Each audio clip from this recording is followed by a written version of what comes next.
Ready? Start. The next question that I would like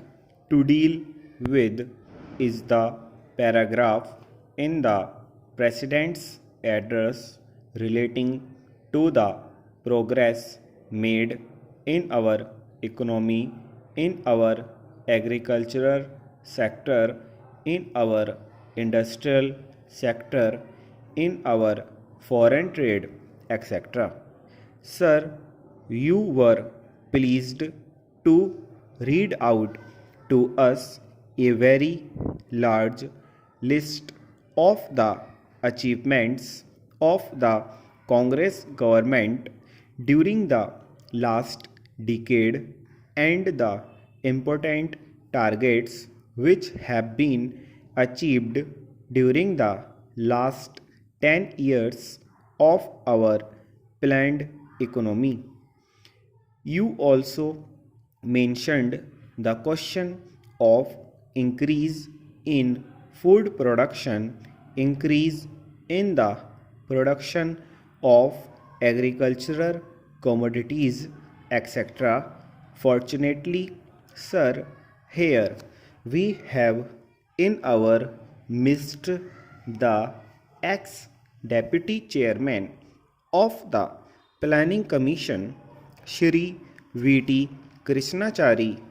who has addressed a number of meetings and seminars in New Delhi recently, drawing our attention to the weakness in our agricultural sector. If the press reports are correct, in one seminar, he mentioned that even if all the targets of the third 5 year plan are achieved, still at the end of 35-year plan period, we may be facing a serious situation regarding the supply of agricultural commodities. He has also expressed the hope that we will be able to exceed the targets which have been fixed for the third 5 year plan. I do not know whether his expectation of exceeding the targets will be fulfilled or not, but it is quite clear that we have not been able to give sufficient attention to the development of the agricultural sector. It has also been stated that development of the agricultural sector is one of the most difficult tasks which have been found difficult both in democratic countries as well as white countries in which total planning is going on. It is all the more reason, therefore, that we should pay more attention to the agricultural sector so that it may be possible for us to meet our requirements as and when they arise, and the situation which he has foreseen at the end of the third 5 year plan may not materialize. It is no use merely taking refuge behind some of the figures which have been compiled and narrating the progress which has already been achieved. We are happy that some progress has been achieved, but we are anxious that more progress should be there, and for that purpose also certain definite steps will be taken. In this connection, I am also happy to hear that what the defense minister said yesterday in one of his public meetings, namely that the government of India is contemplating to create a setup in our villages wherein our panchayats will be functioning more or less on the lines of parliament. Fortunately, he did not elaborate that point further, and the press has not been thrown any more light on what that exactly means. But if it means that the panchayats will be in charge of the resources that are available in the villages, that they will be in a position to determine how best the productive efforts in the villages are to be directed, and in what direction determine what targets are to be achieved,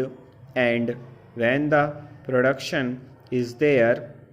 and there is a surplus to be exchanged with other centers in the country,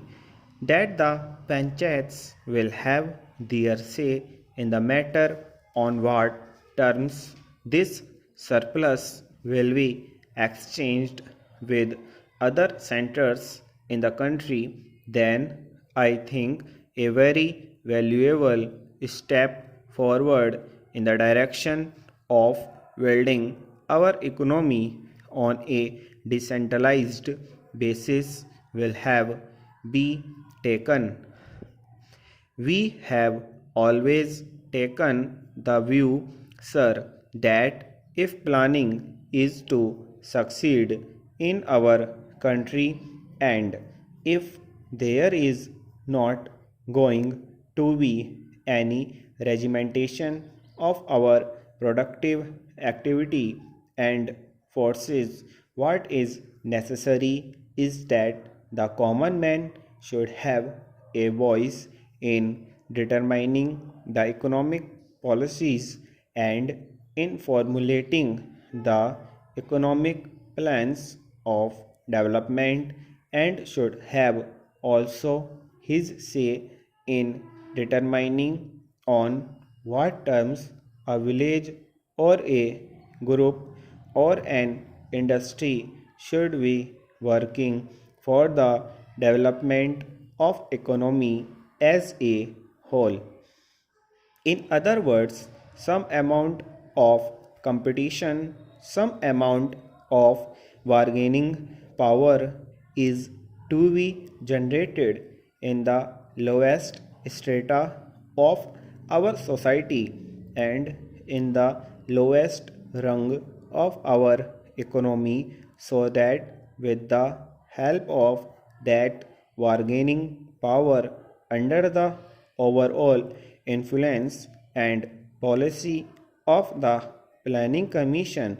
it may be possible for us to develop our economy in a manner which satisfies both the interests and the requirements of